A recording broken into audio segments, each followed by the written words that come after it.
இன்னைக்கு நம்ம என்ன தலைப்புல இந்த வீடியோல பார்க்க போறோம் அப்படின்னா, ஒரு பவரை அட்ஜூடிகேட் பண்றதுனா என்ன, பவரை அட்ஜூடிகேட் பண்றது எவ்வளவு முக்கியமான விஷயம் அப்படின்றத இந்த வீடியோல நம்ம பார்ப்போம். முக்கியமா ஒரு பவரை அட்ஜூடிகேட் பண்றாங்க அப்படின்னா, அந்த பவர் ஃபாரின்ல இருந்து கொடுத்த பவர்களை மட்டும்தான் நம்ம அட்ஜூடிகேட் பண்ணணும். உதாரணமாக ஒரு சொத்தினுடைய உரிமையாளர் வேற ஏதோ கண்ட்ரிக்கு அல்லது வெளிநாட்டுக்கு போகிற பட்சத்தில் அல்லது அங்கேயே பணிபுரிகிற பட்சத்தில் இந்த சொத்து தொடர்பான ஒரு காரியங்களை மேற்கொள்ள வேண்டி இருக்கிறது என்பதால் இங்கு வர வேண்டிய அவசியம் இல்லை.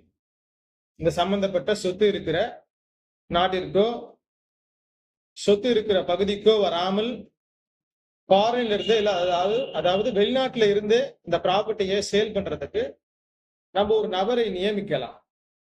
அப்படி ஃபாரின்ல இருந்து ஒரு பவரை எக்ஸிக்யூட் பண்ணி அங்க இருக்கிற எம்பசி மூலமா அட்டஸ்டேஷன் மூலமா அனுப்பி கொரியர் மூலமா அனுப்பும். அப்படி ஒரு நபரை நியமிக்கிற பட்சத்தில் அந்த கொரியரை ரிசீவ் பண்ணதுக்கு அப்புறம்